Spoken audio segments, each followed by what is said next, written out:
पुरानी पेंशन की बहाली के मुद्दे पर आंदोलित सरकारी कर्मचारियों ने अपने बढ़ते प्रभाव के कारण आखिरकार प्रधानमंत्री नरेंद्र मोदी को झुकने के लिए मजबूर कर दिया और वो सरकारी कर्मचारियों की मांगों पर एक बार फिर से विचार करने के लिए मजबूर भी हो गए हैं। आपको बता दें कि पुरानी पेंशन की बहाली के मुद्दे पर आंदोलित सरकारी कर्मचारियों की तरफ से उठाए गए 5 सूत्री मांगों को लेकर के प्रधानमंत्री नरेंद्र मोदी गंभीर भी हो गए हैं और इसीलिए प्रधानमंत्री नरेंद्र मोदी सोमवार को एक बड़ी बैठक करने जा रहे हैं, जिसमें सरकारी कर्मचारियों की 5 सूत्रीय मांगों को लेकर के विचार विमर्श करेंगे। माना जा रहा है कि इस बैठक में प्रधानमंत्री नरेंद्र मोदी खुद मौजूद रहेंगे। इसके अलावा वित्त मंत्री निर्मला सीतारमण, वित्त सचिव भी मौजूद रहेंगे और इसी के साथ कैबिनेट सचिव टीवी सोमनाथन, इतना ही नहीं पेंशन विभाग के सचिव वी श्रीनिवास भी मौजूद रहेंगे। तो कुल मिलाकर के आला दर्जे के अधिकारी भी मौजूद रहेंगे यहाँ पर और इसी के साथ केंद्रीय मंत्री डॉक्टर जितेंद्र सिंह की भी मौजूदगी रहेगी और इसी के साथ प्रधानमंत्री नरेंद्र मोदी इस बात पर मंत्रणा करेंगे कि आखिर यूनिफाइड पेंशन स्कीम को किस तरीके से आकर्षक बनाया जाए, जिसके नाते से सरकारी कर्मचारी इसको स्वीकार करें और इसका विरोध न करें।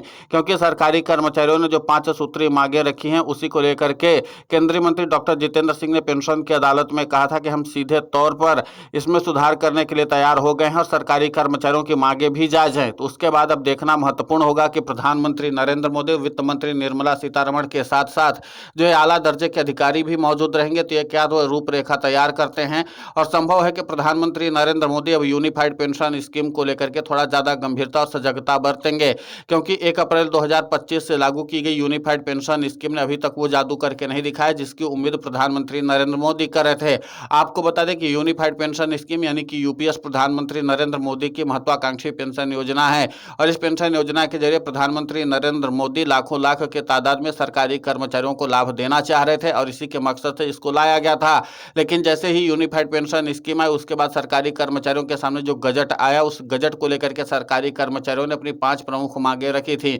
लेकिन तब केंद्र की मोदी सरकार सरकारी कर्मचारियों की उन मांगों को नजरअंदाज करते हुए यूनिफाइड पेंशन स्कीम को लागू कर दिया था। हालांकि अपनी मशीनरी के जरिए इसका प्रचार प्रसार भी करवाया, लेकिन इसका नतीजा ये हुआ कि राज्यों से लेकर के केंद्रीय स्तर के सरकारी कर्मचारियों ने इसका पुरजोर तरीके से विरोध किया और इसी विरोध का नतीजा ये हुआ कि फिर इसके बाद ये यूनिफाइड पेंशन स्कीम बैकफुट पर चली गई और अब ये बंद होने के कगार पर नजर आ रही है, क्योंकि भारी तादाद में सरकारी कर्मचारी इसका बाइकआउट कर रहे हैं। अभी यूनिफाइड पेंशन स्कीम को लेकर के सरकारी कर्मचारियों की जो मांगे हैं उस पर प्रधानमंत्री नरेंद्र मोदी क्या मुहर लगाते हैं, इस पर सबकी नजर बनी हुई है। लेकिन सबसे महत्वपूर्ण बात यह है कि सरकारी कर्मचारियों की जो 5 प्रमुख मांगे थी उसको लेकर के भी सूत्रों के हवाले से जानकारी निकलकर सामने आई थी कि प्रधानमंत्री नरेंद्र मोदी तो इस पर अभी इन्वॉल्व नहीं हुए थे, लेकिन वित्त मंत्री निर्मला सीतारमण ने इस बात को साफ तौर पर कहा था कि हम सिर्फ 3 प्रमुख मांगों को ही मान सकते हैं, बाकी 2 मांगे हम नहीं मानेंगे। लेकिन अब खबर है कि प्रधानमंत्री नरेंद्र मोदी खुद इस मामले पर इन्वॉल्व हुए हैं, तो जाहिर सी बात है कि प्रधानमंत्री नरेंद्र मोदी इस मामले का कोई स्थायी समाधान निकालने की कोशिश जरूर करेंगे। संभव है कि 5 सूत्रीय मांगों पर सरकारी कर्मचारियों की जो थी उस पर थोड़ा गहनता से विचार करें। आपको बता दें कि जब नीति आयोग की बैठक बुलाई गई थी तो उस बैठक में भी पेंशन विभाग के सचिव से प्रधानमंत्री नरेंद्र मोदी ने यही बात पूछी थी कि आखिर यूनिफाइड पेंशन स्कीम को स्वीकार करने में सरकारी कर्मचारियों को दिक्कत क्या आ रही है और सरकारी कर्मचारी यूनिफाइड पेंशन स्कीम को लेकर के क्यों आपत्तियां इतनी दर्ज करवा रहे हैं और जो उनकी मांगे हैं क्या यूनिफाइड पेंशन स्कीम में संशोधन नहीं किया जा सकता था। तब पेंशन विभाग के जो सचिव वी श्रीनिवास थे उन्होंने इस पर कोई ठोस जवाब प्रधानमंत्री नरेंद्र मोदी को नहीं दिया था और उसके बाद इस पे सुधार के लिए उन्होंने वक्त मांगा था। वो वक्त भी पूरा हो गया लेकिन सुधार की बातें पूरी नहीं हुई थी। अब माना जा रहा है कि प्रधानमंत्री नरेंद्र मोदी अगर खुद इसी तरीके से इस पर विचार विमर्श करते हैं तो जाहिर सी बात है कि प्रधानमंत्री नरेंद्र मोदी एक ठोस और स्थायी समाधान निकालने की कोशिश करेंगे। अब देखना महत्वपूर्ण होगा कि जिस तरीके से प्रधानमंत्री नरेंद्र मोदी सोमवार को बैठक करने जा रहे हैं, इस बैठक का आखिर निचोड़ क्या निकल कर सामने आता है। लेकिन इतना तो तय है कि जिस तरीके से सरकारी कर्मचारी अपने आंदोलन के जरिए सीधे तौर पर सियासी बवाल काट रहे हैं और सियासी दलों की तरफ से उनको लगातार प्रोत्साहित किया जा रहा है, उसके नाते से प्रधानमंत्री नरेंद्र मोदी की भी टेंशन बढ़ती चली जा रही है। क्योंकि आपको बता दें कि हालिया वक्त में सरकारी कर्मचारियों ने 14 सितंबर को बिहार की राजधानी पटना में पुरजोर तरीके से अपना शक्ति प्रदर्शन किया था, वो भी ठीक प्रधानमंत्री नरेंद्र मोदी के बिहार दौरे से एक दिन पहले। तो सरकारी कर्मचारियों ने अपने शक्ति का प्रदर्शन करके इस बात का संदेश दिया कि वो सत्ता परिवर्तन करने के लिए बेताब हैं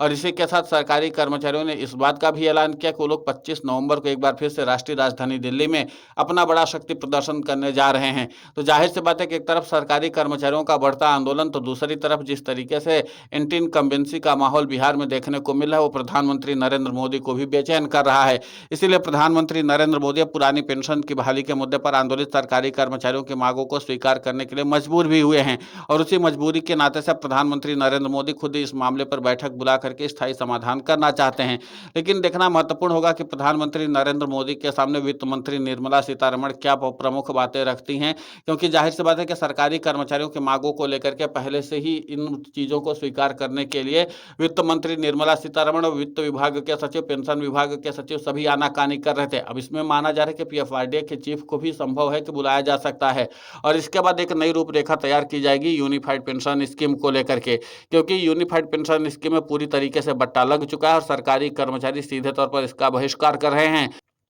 हालांकि कई राज्यों की जो सरकारें हैं वो लगातार यूनिफाइड पेंशन स्कीम को लागू करने की कवायद में जुटी हुई हैं, लेकिन सरकारी कर्मचारियों के विरोध के आगे अभी ऐलान करने की हिम्मत वो भी नहीं जुटा पा रहे और माना जा रहा है कि अगर पुरानी पेंशन की बहाली के मुद्दे पर आंदोलित सरकारी कर्मचारी जिस तरीके से अपना मूवमेंट चला रहे हैं, अगर इसी तरीके से मूवमेंट चलाते रहे तो फिर राज्यों से लेकर के केंद्रीय स्तर के सरकारी कर्मचारी किसी भी हाल में यूनिफाइड पेंशन स्कीम को स्वीकार नहीं करेंगे और जब सरकारी कर्मचारी यूनिफाइड पेंशन स्कीम को स्वीकार नहीं करेंगे तो फिर सारी योजना धरी की धरी रह जाएगी। और इसीलिए माना जा रहा है कि अगर पुरानी पेंशन की बहाली न करने के बजाय अगर केंद्र की मोदी सरकार सरकारी कर्मचारियों की मांगों को इन्हीं में पूरा कर देती है तो संभव है कि सरकारी कर्मचारियों का आंदोलन रुक भी जाए और अगर सरकारी कर्मचारियों की मांगों को नहीं पूरा किया जाता है तो फिर ये आंदोलन और बढ़ सकता है, जो आगे चल करके केंद्र की मोदी सरकार के लिए मुश्किलों का सबब बन सकता है। फिलहाल इस पूरे घटनाक्रम को लेकर के आपकी प्रतिक्रिया बहुत महत्वपूर्ण होती है, आप हमें कमेंट करके जरूर बताएं। साथ ही पुरानी पेंशन की बहाली के मुद्दे पर हम लगातार आंदोलित होकर के खबरें चला रहे हैं। आप हमारे समर्थन के लिए चैनल को सब्सक्राइब करें, खबर को ज़्यादा से ज़्यादा शेयर करें ताकि पुरानी पेंशन की बहाली का मुद्दा और बुलंद हो।